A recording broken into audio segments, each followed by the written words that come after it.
Assalamualaikum. Om Swastiastu.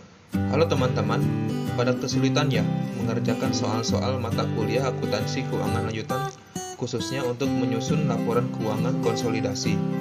Mari kita bahas salah satu soal yang ada di buku akuntansi keuangan jilid 1 yang disusun oleh Richard E. Becker dan kawan-kawan. Sebelum itu, kenalan dulu yuk.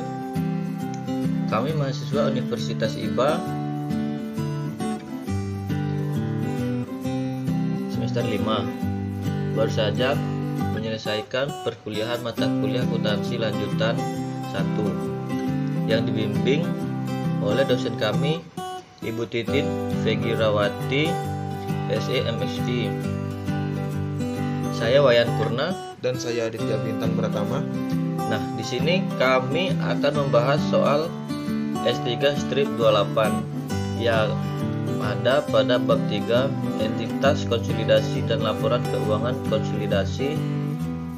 Yuk kita lihat soalnya.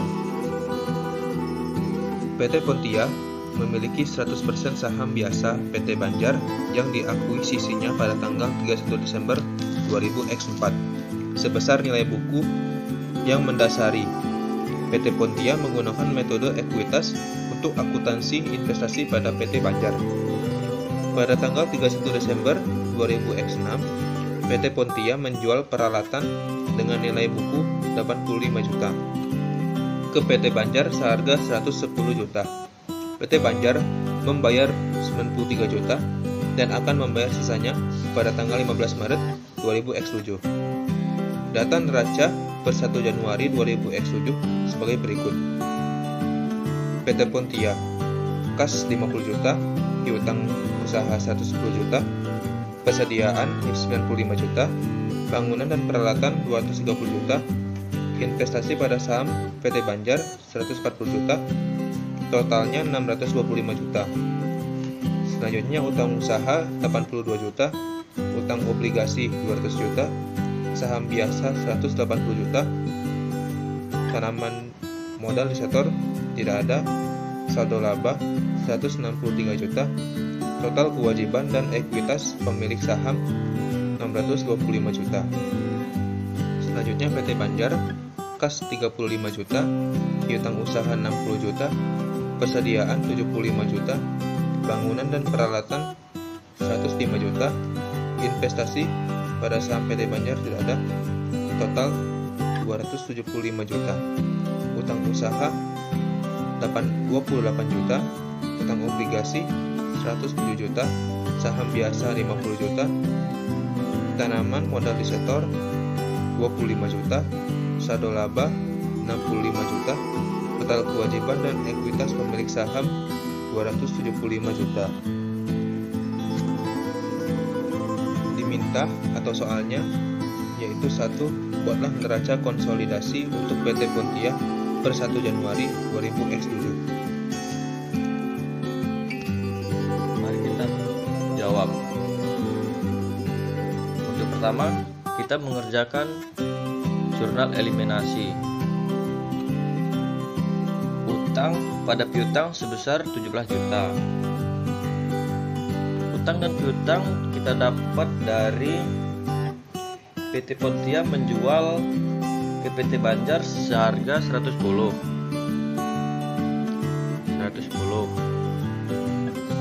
Nah, sedangkan PT Banjar baru membayar 93 juta. Jadi masih 17 juta. Sehingga timbullah utang dan piutang sebesar 17 juta. Kemudian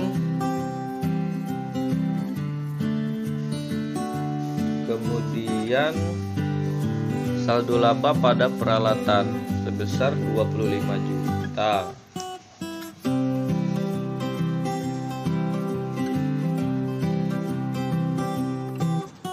Yang dimana saldo laba pada peralatan itu didapat dari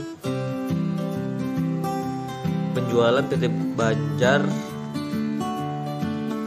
110, sedangkan nilai bukunya 85 juta. Jadi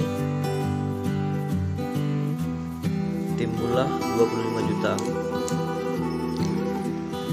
Nah, untuk saham biasa, Aigo saham biasa, saldo laba pada investasi PT Banjar sebesar 140 juta. Yang dimana Aigo saham biasa itu sama dengan tambahan modal di store. Jadi untuk investasi PT Banjar tidak ada selisih. Setelah kita selesai mengerjakan jurnal eliminasi, selanjutnya kita akan mengerjakan kertas kerja. Nah, di sini sudah saya masukkan jurnal eliminasi ke kertas kerja sesuai yang ada di jurnal eliminasi. Untuk konsolidasinya, kas kita tinggal tambahkan 50 dan 35, hasilnya 85. Bidang usaha 110 ditambah 60 dikurangi 17, hasilnya 153. Untuk persediaan 95 ditambah 75, hasilnya 170. Bangunan dan peralatan yaitu sebesar 230 ditambah 105 dikurangi 25, hasilnya 310. Kemudian investasi pada PT Banjar 140 dikurangi 140, hasilnya 0. Kemudian total debit sebesar 718 juta. Untuk utang usaha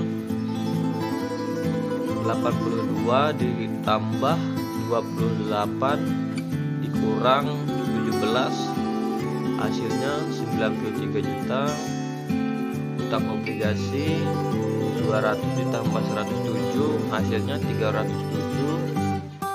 Saham biasa 108 ditambah 50 dikurang 50, hasilnya 180.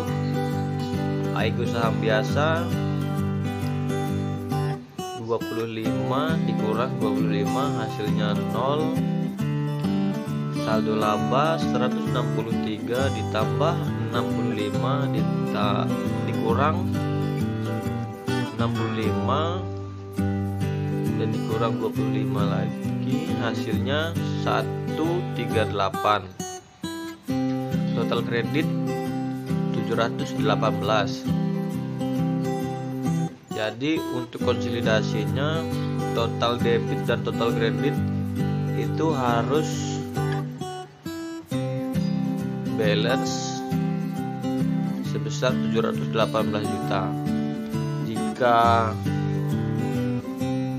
tidak balance, maka hasilnya salah.